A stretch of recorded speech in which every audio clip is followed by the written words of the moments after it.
Tubas, si Papa Jack ako. Ay, magandang araw sa inyo mga master, magandang gabi, magandang hapon, Happy New Year, Merry Christmas, and Happy Pista!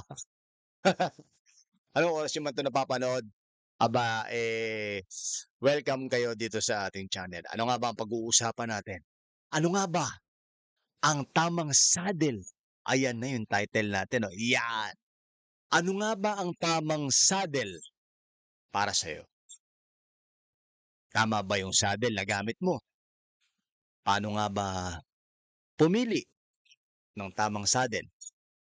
Baka mamaya, ikaw ay nagugulumihanan kung anong saddle Si Papa Jack ang pipiliin mo. ako. Kaya naman, Si Papa Jack ako. narito si Papa Jack upang magbigay ng suwestyon at ideya at opinyon kung hindi nyo naman kailangan. Hindi.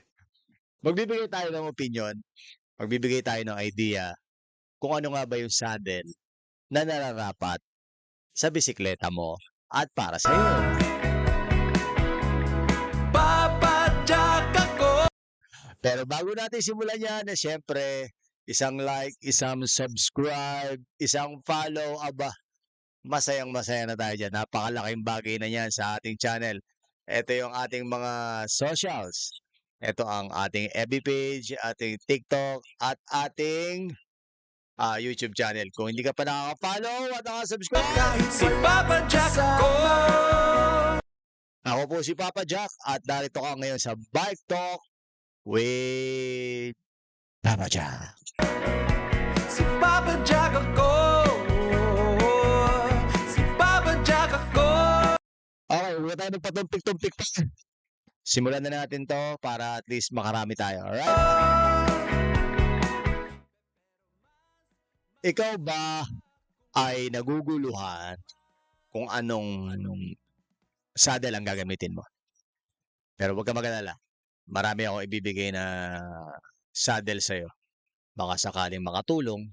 'Di ba? Pero kasi alam niyo bakit? Ang saddle ang isa sa pinakamalaking factor para tumagal tayo sa pagbibisikleta. Bakit? Kasi ang saddle, yan ang tinatawag na core ng ating puwit. Lalo pag naglo-long ride tayo. Pag masakit na yung ating puwit, hindi na tayo makaka-concentrate pumidal. Pag mali ang ating saddle, hindi na tayo makakatagal sa pag-upo dahil masakit ang ating puwit. Naranasan ko yun, eh. Alam mo bakit? Nung pumunta kami ng first Baguio ko, pumunta kami ng Baguio. Pagpunta namin ng Baguio, yung gamit kong saddle, hindi ganun ka-comfort, pero pwede na. Siguro dahil hindi ko pa alam talaga yung tinatawag na saddle fit para sa'yo, 'di ba? Kasi hindi mo pa alam yung seat bone mo. Pero along the way, nalaman ko na kung ano yung positioning nung puwet ko, yung mga seat bone ko. Kasi meron tayong dalawang seat bone, 'di ba? So kasi umupo ako sa isang parang clay na nabibili yung pambata.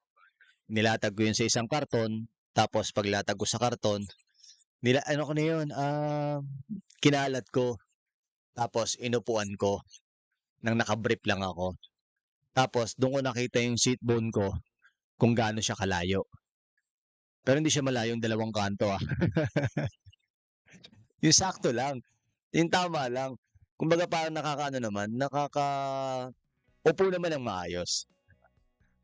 Tapos, hanggang sa, siyempre, katagalan, nalaman ko kung ano yung dapat para sa'yo. Kung ano yung dapat na sa discipline ng bisikleta mo, dapat ganun din sa saddle mo. Tsaka kung ano yung fit sa'yo. Okay? So, kung ikaw ay baguhan lang sa pagbibisikleta at marami kang ginagamit na hindi swak sa'yo, may mga saddle na gumagamit ng ganito. Eto, papakita ko sa inyo. At daming saddle yan. Gumagamit ka ba niyan? Yan, yan, yan, yan, yan, at yan. Okay, pag-uusapan natin yan isa-isa para makita nyo kung para saan yung mga saddle na yan. Ikaw ba ay gumagamit ng ganito? Sabi nila, kapag ka gusto mo raw ng pangmatagalan, saddle ba yan? Hindi ba parang, ano yan? Parang liver yan o colon? Parang intestine, di ba? Intestine. May nakita pa gumamit yan. Parang wala pa ako nakikita gumamit yan. Hindi, karaniwan kasi, sinasabi kasi ng mga bagong siklista, kung gusto mo daw ng comfort, tumagal, di masakit sa puwet, gumamit ka daw ng cushion saddle. Which is, totoo naman, kasi syempre, hindi matigas, di ba? Pero alam nyo ba, sa tagal ko na rin nagbibisikleta at dami kong naranasan na saddle, hindi pala batayan na napakalaki ng foam. Hindi batayan na malaki ang saddle para maging komportable ka. Hindi batayan kung mamahalin. Hindi batayan kung mumurahin yung saddle mo. Ang pinakabatayan sa paggamit ng tamang saddle kung saan komportable at kung saan nakatutok yung seat bone mo. Yung seat bone mo yun, yung 'di ba yung puwet. Tapos may buto yan sa bandang gilid. So kailangan nakasakto yon dito sa seat bone na to. Itong seat bone mo dapat nandito. So ngayon, nagtataka ako. Meron bang ganyang kalapat na seat bone? Magkahiwalay, magkaaway. So anyway, yun ang perception ng iba. Yun ang idea ng iba na kailangan mong gumamit ng saddle na makapal ang cushion para hindi sumakit ang iyong wet box. Siguro sa iba. Yes. Kanya-kanyang komportable lang yan, di ba? Pero pagka ikaw ay nasanay na sa pagbibisikleta, malalaman mo na hindi pala como makapal yung cushion, relax na. Maraming mga MTB user ngayon na ang ginagamit nila ay mga saddle na affordable lang pero kahit papaano swak sa swak sa wet box nila. Ito, may papakita ako sa inyo yung dalawang saddle. Ito yung tinatawag na narrow saddle. At the same time, ito yung wide saddle. Ito, karaniwan to, yung sa mga seat bone na maninipis lang yung, paano mo yun, magkadikit lang halos. Hindi ganun kalaki ang puwet para ma-cover nito yung saddle, yung ma-cover ng saddle yung seat bone mo. Ito naman, ito yung saddle na covered naman yung seat bone mo, yung dalawa. Pero nagkakatalo naman to karaniwan sa kurba nito itong nguso at kung gaano kalayo at kung gaano kahaba. Okay, so pag okay na kayo dito sa seat bone, ang i-consider nyo naman itong haba nito at yung cated nito. Kasi may mga saddle na malapad ng konti dito, tapos malaki yung nguso or maiksi yung nguso. Kasi yung iba ayaw ng mahaba yung nguso Kasi pag mahaba yung nguso, tumatama daw sa medyo maselang parte. Pagka maikli naman, nararamdaman nila kapag umuusog sila, kumakayod. So, kanya-kanyang preference lang yan. Ito, pinakita ko tong dalawang to para makita nyo na yung kabuuan ng yung kabuuan nitong dalawa na to, ito yung karaniwang ginagamit ng mga siklista. Yung narrow at the same time, yung wide. Okay. Karaniwan sa MTB mga master, ang masarap gamitin yung SMP. 'Tong SMP na 'to, pangarap kong saddle 'to, eh. Medyo may pagkamahal din 'yan, mga 6, mga ganyan, 5 to 7 naglalaro 'yan. So, depende sa model niya, yang SMP. The best yang SMP na 'yan, usually ginagamit 'yan sa mga MTB touring, MTB na bike camp, 'yan ang karaniwang ginagamit. Pangarap kong magkaroon niyan, kaya lang hindi ako nagkaroon niyan. Nagkaroon ako Brooks, okey. Tapos, pagka kayo naman ay classic look, usually ang ginagamit ng mga classic look, mga retro bikes or mga naka-Shirley or kung ikaw ay, commuter bike, yan ang ginagamit nila, yung old classic look ni Brooks. Pero ito mga master may kamahalan 'to, Alam niyo bakit ang kagandahan nito ng ano 'to, saddle na 'to, yung leather na 'yan? Kasi ang leather na 'yan pagka binili mo ng bago 'yan, kumukurba 'yan sa seat bone mo. Halimbawa yung seat bone mo nandito, tapos sa kabila, eto lang yung lulubog. Kasi meron ako nito, eh. Eto lang yung lulubog kung nasaan yung seat bone mo. Humuhulma 'to sa shape ng puwet mo. Kaya for siguro mga 2 months, nakakurba na 'yan sa'yo. Pero ang problema dito sa mga leather na ganito, medyo maalaga 'to. Kailangan may paste, the same time 'pag hindi mo siya puwedeng paulanan. Hindi mo siya puwedeng, basain kasi mag-aamag pagka nagkaroon ng moist. Tapos madali siyang mabubulok, tapos 'pag inarawan mo tapos galing sa basa, basta mag-iiba yung texture niya. Pero napakaganda niyan, okey? Kasi ang gamit ko ngayon para ayoko ng maraming maintenance, etong Cambrium na C19 na may, curve. Napakaganda nito master.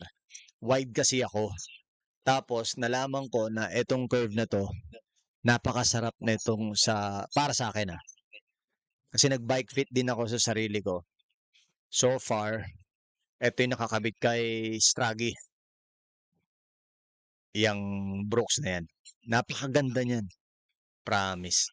Wala akong sakit sa Wetpacks nung pumunta kami ng Sagada, nung pumunta akong Batangas, pumunta ako Ilocos, Baguio, wala akong sakit diyan. Panalong-panalo 'to. Medyo pricey lang siya, siguro mga almost 7. Pero sulit naman kasi for keeps na yung mga ganito, eh. Kung ikaw ay naka-touring bike, kung may budget ka na rin lang, gamit ka nito, kunin mo lang yung sukat ng, wet packs mo, ng seat bone mo.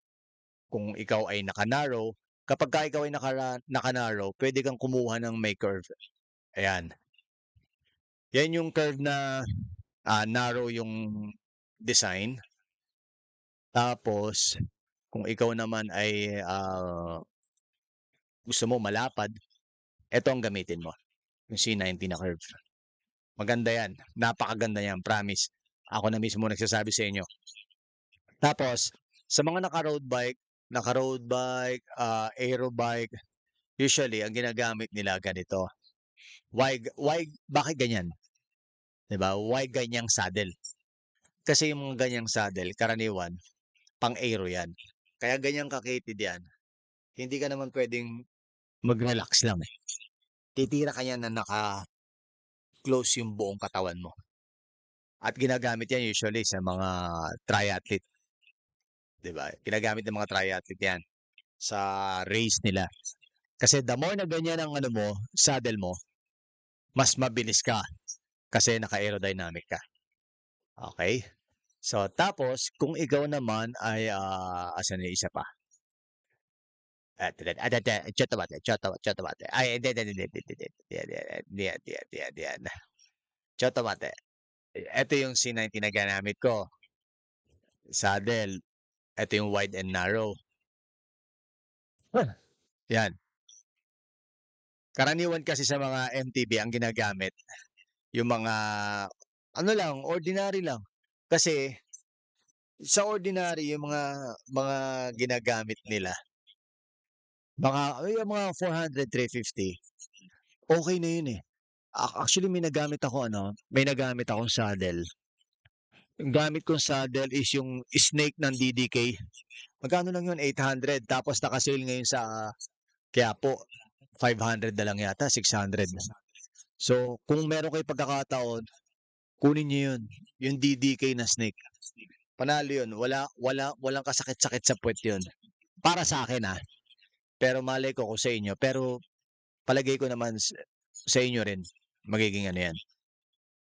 Alamin niyo lang kung kayo ay naka-mid narrow o naka-narrow kayo o naka-wide kayo, testingin niyo lang yung mga gano'n. Huwag kayong matakot mag-testing ng saddle, ha.